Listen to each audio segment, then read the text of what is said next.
Good morning, all of you. How are you all? So, I hope students you are doing absolutely fine, and I'm also doing good.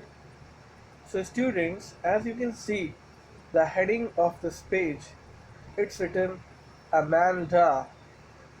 So, yes, students, Amanda is a name of a girl, and it is also name of the poem which we are going to do today. Yes, my dear students, today we are going to do this poem, Amanda. So this poem is in on chapter number 4. We have completed the story, so now I have decided that we will complete this poem. It is very interesting poem, and I hope you all are going to like this poem. So students, before I start this poem, I would like to tell you something about this poem. Okay, so students, in this poem, it is said about a girl, and this girl named Amanda was not happy with her parents. She thinks that her parents always interrupts in her matter. Her parents always blame her. Her parents always tells her to correct her manners. So Amanda is not so much happy with her parents because she thinks that my parents are always pointing out to me. They always find mistakes of me. So students, this is uh, this is very relatable story from you. This is very relatable story because you may also think about your parents as same. So in the above only it is written. In the above only it is written. Let's see. Every child feels that she or he is controlled and instructed not to do one thing or another. You too may feel your freedom is curtailed. So students, it happens when I was also child, I also used to think that my parents, they stop me to go here, they stop me to eat this, they stop me to wear that. So I also feel that why my parents stop me so much. And if you are a girl child, then that happens more. Parents, especially, they point out girls more than boys. They stop, don't go there, don't eat there, don't wear that dress, don't talk to this person, don't talk to that person. So this happens a lot when you were child, and you get very much irritated because of your parents.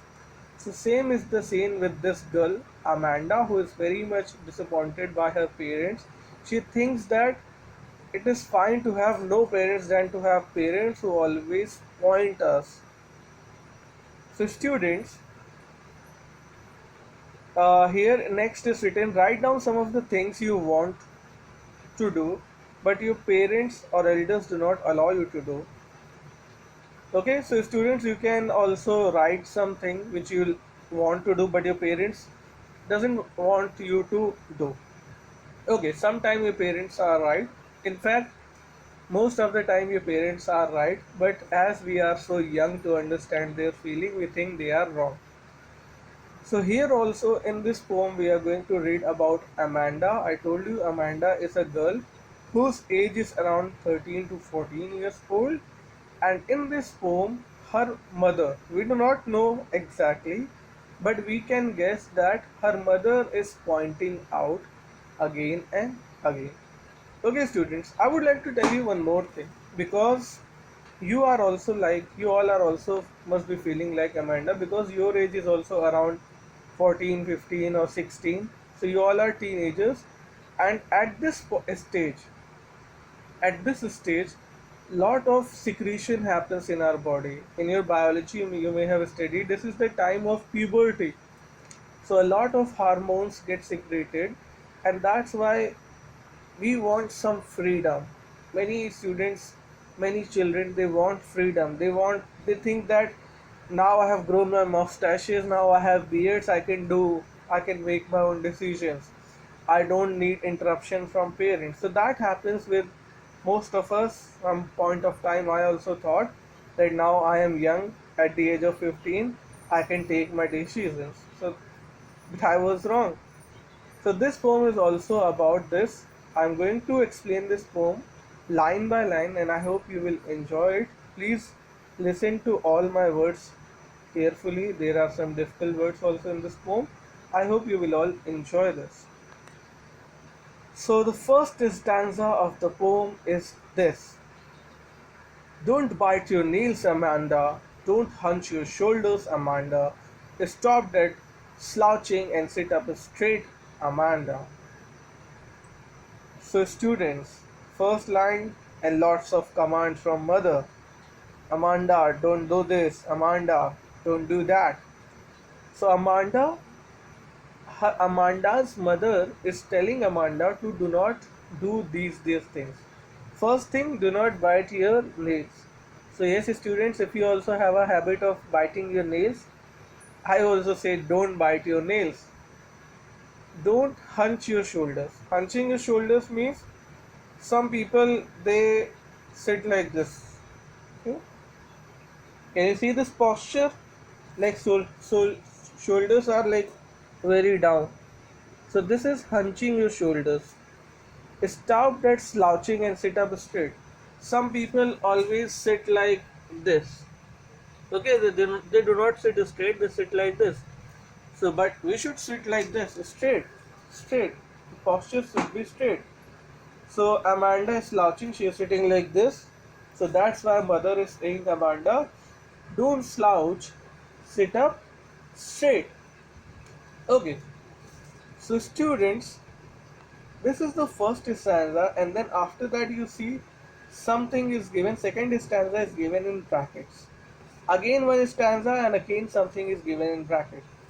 So this poem is like something mother is telling to her children, but what actually the child is feeling, what actually Amanda is feeling here at this point of time. So you have to understand these first paragraph and second paragraph both are contrasting. Contrasting means the meaning of first paragraph is and second paragraphs are opposite. It is both opposite in nature. So, what Amanda's mother is telling to Amanda, Amanda is thinking just opposite of it. So, let's see what Amanda is thinking. Please understand carefully. There is a languid emerald sea where the sole inhabitant is me, a mermaid drifting blissfully. So here, at this point of time when Amanda's mother is scolding her that don't bite your knees, don't hunch your shoulders, stop slouching, that time Amanda is thinking that she is in a lonely sea. She is in a sea, an emerald sea. Emerald means the sea of green color. And she is the sole inhabitant. Sole inhabitant means that she is all alone in the sea, means no one is there to disturb her, and she's like a mermaid. Mermaid, have you seen mermaid cartoon? So mermaid is like human in a shape of fish. In Hindi we call it jal pari. Do you understand that? Mermaid. So she says that I am like a mermaid. Okay, so she says that she is like a mermaid. She is all alone in the ocean, in the sea, and there is no one to disturb her. And she is drifting blissfully. Drifting means moving slowly.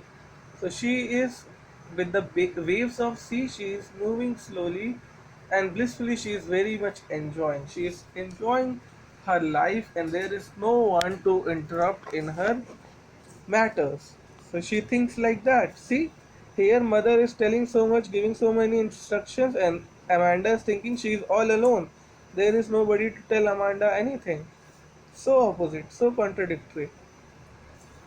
Again, let's see the next stanza and let's see what Amanda's mother is telling her. Did you finish your homework, Amanda? Did you tidy your room, Amanda? I thought I told you to clean your shoes, Amanda.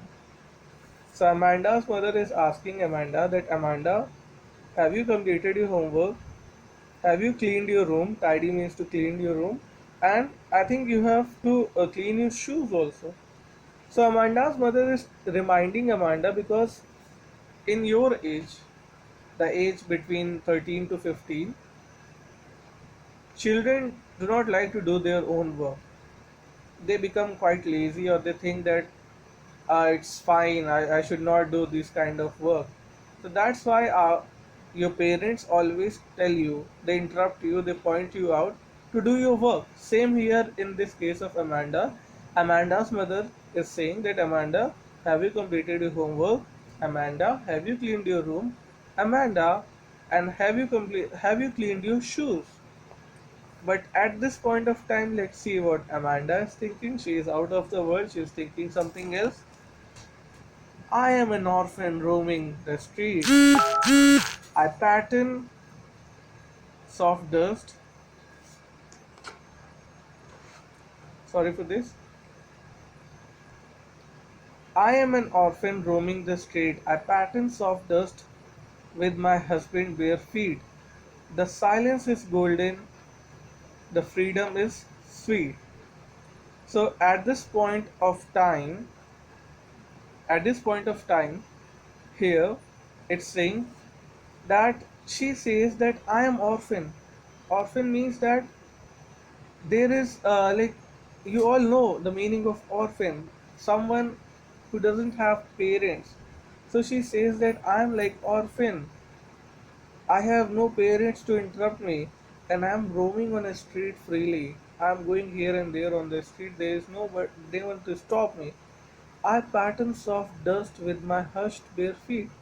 So as I am walking on the street, I am making patterns with my feet. So he's saying that I am bare feet. I don't have any slippers or shoes or sandals on my feet. I am walking without any shoes or sandal on the street, and I am making patterns. I am giving footprints on the road, on the street. So the silence is golden, the freedom is sweet. She's saying, I'm I can feel the freedom.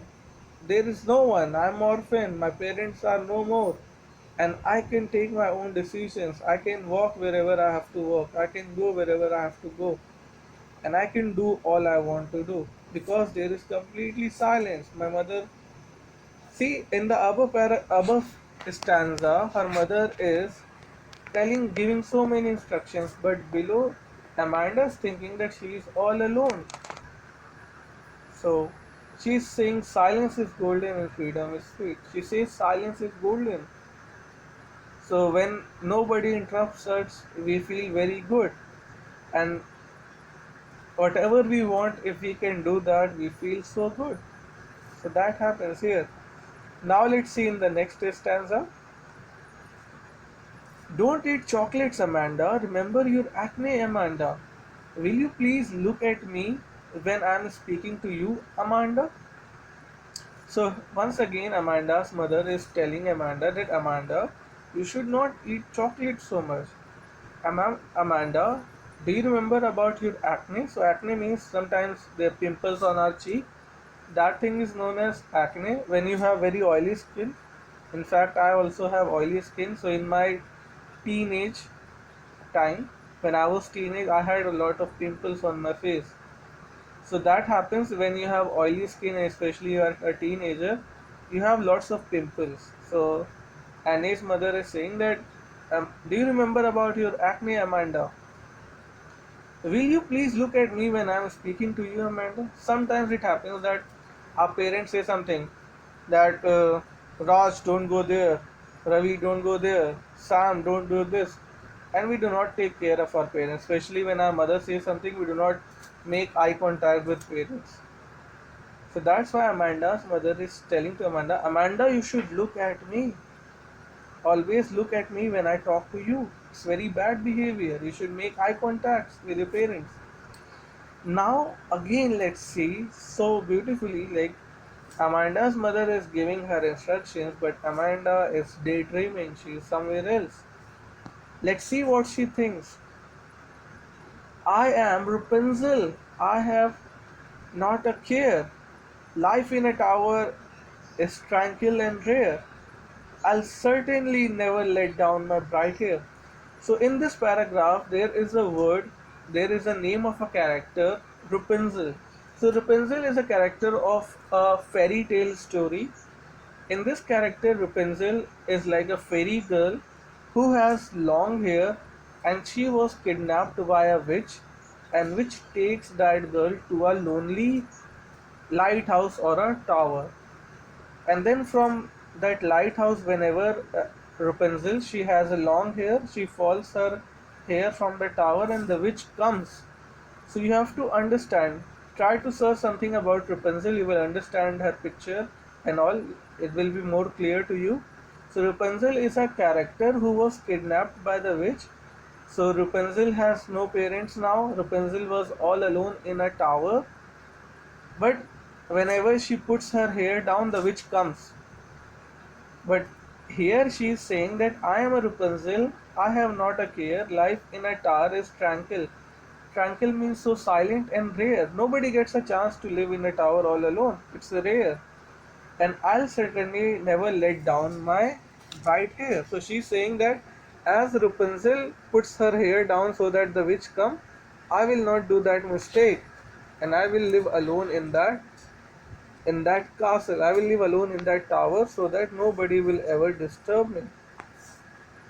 So how, like, you can imagine, you can see that where is the mind of this little girl? She's out of the world. She doesn't care about her mother, whatever she thinks. Her mother is, and I guess that same may be happening with you also. You also, but students, it's very important to listen to our parents also. We should listen to our parents. Our parents are right, but we don't understand because we have some other feelings. Sorry. So let's see the last stanza. Stop the sulking at once, Amanda. You are always so moody, Amanda. Anyone would think that I nagged at you, Amanda. So Amanda's mother is saying that, Amanda, what are you doing? Why are you not listening to me? You're so moody, Amanda. Whatever you do for yourself. You do not care about anybody, Amanda. And what do you think? I nagged at you, Amanda? Do I scold you, Amanda? What do you think? Am I talking to a robot? You are not responding, you are not reacting, Amanda. So why are you wasting your time? So this is it, the poem. So it says, the poem gives us a moral that uh, we do not understand our parents, especially in our teenage life, and we think that our parents are wrong most of the times. But the reality is our parents are not wrong, but sometimes we do not understand them. So students, that was all in this poem, and this beautiful poem was written by Robin Klein. And one more thing, Mr. Robin Klein has written most of his poem or stories related to kids. So he is kids' favorite author or poet. He always writes poems and stories about kids. Okay, so that was it. There are the meanings which you can read here. So I hope you understood this beautiful poem, and it's very interesting poem. It's very moral giving poem. So I hope you understand the lesson from this poem, and I will do some questions. Make sure you do it, and please comment down your name, class, and section. Thank you.